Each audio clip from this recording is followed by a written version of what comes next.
خون میں ڈوبی ہے محرم کی ہر ایک شب، میں کیسے کہہ دوں کہ نیا سال مبارک ہو۔ میں آپ کے سامنے ناظرین محرم الحرام کے تقدس اور اس کے بارے میں، اس کی حرمت کے بارے میں آپ کے سامنے کچھ الفاظ اپنی گزارشات کروں گا۔ آپ نے بڑے توجہ کے ساتھ سننا ہے، آپ نے اس پر غور کرنا ہے کہ میں کس طرح آپ کو بتانے جا رہا ہوں کہ یہ محرم الحرام کا مہینہ صرف اس کے اندر جو شہادتیں ہوئیں، صرف شہادتوں کی داستان ایک رقم کرتا ہے یہ محرم الحرام۔ یہ محرم کا مہینہ ہمارے لیے ایک احترام کا ذریعہ ہے، احترام ہمیں کرنا چاہیے۔ اس محرم الحرام کا احترام کیوں کرنا ہے؟ احترام اس لیے کرنا ہے، اس محرم الحرام کے مہینے میں کنبہ رسول جن کو دھوکے کے ساتھ کوفہ والوں نے بلایا اور دھوکہ کر کے ان کو شہید کر دیا، یہی میں آپ کے سامنے داستان پیش کروں گا، کیونکہ محرم سے جو پہلے مہینے ان کے اندر بھی شہادتوں کی داستان تو بڑی لمبی ہے، شہادتیں ہی شہادتیں ہیں، کیونکہ اللہ کے نبی کے صحابہ کرام جہاں جہاں پہ گئے وہاں پہ جا کے جب وہ شہید ہو جاتے یا فوت ہو جاتے، وہیں پہ ان کی قبر بنا دی جاتی اور ان کو وہاں پہ دفنا دیا جاتا، ان کا جنازہ وغیرہ وہیں پہ کر لیا جاتا۔ لیکن یہ محرم کے مہینے کے اندر بھی اسی طرح یکم محرم سے جو شروع ہوتی ہے اور چلتے چلتے شہادتیں، جس طرح شہادتیں ہوئی، ان شہادتوں میں رقم جو ایک بڑی دھوکے بازی کی گئی کہ ان لوگوں نے، کوفہ کے جو غدار لوگ تھے، جو دھوکے باز تھے، انہوں نے لکھ کے خط حضرت امام حسین رضی اللہ تعالیٰ عنہ نواسہ رسول کو وہاں پہ بلانے کے لیے، روایات کے اندر آتا ہے 700، 1200، 1500، 3000 کے لگ بھگ آتا ہے کہ وہاں پہ خط لکھ کے ان کو بلایا گیا۔ ان کو کہا گیا کہ آپ ہمارے پاس ہیں، ہمارے پاس رہبر نہیں ہے، ہمارے پاس کوئی ہماری دل جوئی کرنے والا نہیں ہے، ہمیں کوئی سیدھے رستے لگانے والا نہیں ہے، آپ آئیں، آپ ہمیں سیدھے رستے پر لگائیں گے، ہمیں آپ جیسے رہبر کی ضرورت ہے، آپ جیسے متقی کی ضرورت ہے، کیونکہ آپ ایک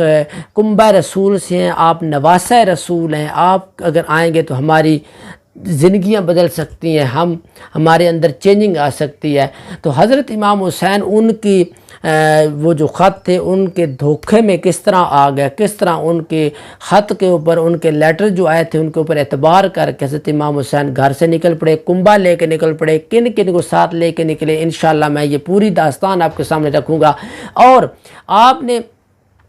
ایک بہت آپ کے لیے بڑی اہم بات ہے، آپ نے کیا کرنا، آپ نے میرے یوٹیوب چینل کو سبسکرائب ضرور کرنا ہے اور بیل آئیکن پر کلک کرتے جائیے تاکہ آپ کے پاس میری نئی ویڈیو جو میں اپلوڈ کروں آپ کے پاس پہنچتی جائے۔ انشاءاللہ آپ اگر اسی طرح چلیں گے میرے ساتھ، آپ نے ویڈیوز کو روزانہ آپ نے ایک مرتبہ چیک کرنا ہے، دیکھنا ہے، تو انشاءاللہ میں حضرت امام حسین کے مدینہ سے لے کے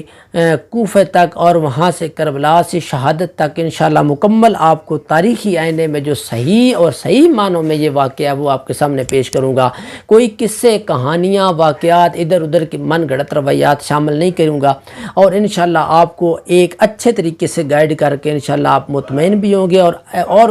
واقعہ کربلا وہی واقعہ کربلا ہوگا جو میں آپ کو سناؤں گا، انشاءاللہ وہی حقیقت پر مبنی ہوگا۔ باقی قصے، کہانیاں، سرے لگانا وہ میرا کام نہیں، انشاءاللہ آپ کو بہت اچھے طریقے سے میں واقعہ کربلا کی داستان مکمل آپ کے سامنے رکھوں گا۔ تو یہ محرم الحرام کے مہینے کے اندر ہمارے مسلمان جو عموماً احترام کرتے ہیں، ہم ظاہری بات ہے، ہمارے جو اس وقت پیارے نبی صلی اللہ علیہ وسلم کا جو کنبہ تھا، پیارے نبی، یہ امام حسین اور حسن، اچھا صرف میں آپ کے سامنے تھوڑی سی ان کی فضیلت بتاؤں گا کہ امام حسین اور حسن یہ کون تھے۔ نبی کریم صلی اللہ علیہ وسلم کے یہ وہ نواسے تھے جن کے بارے میں پیارے نبی صلی اللہ علیہ وسلم نے یہاں تک کہا، آپ وسلم کہتے تھے حسین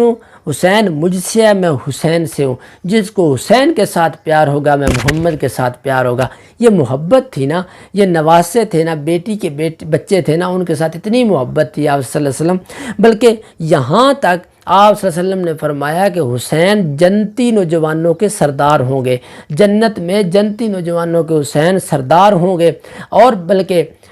آپ صلی اللہ علیہ وسلم جب مسجد، اتنی محبت تھی نا، اتنی محبت تھی کہ جب مسجد کے اندر نماز پڑھا رہے ہوتے اور جب سجدے میں جاتے تو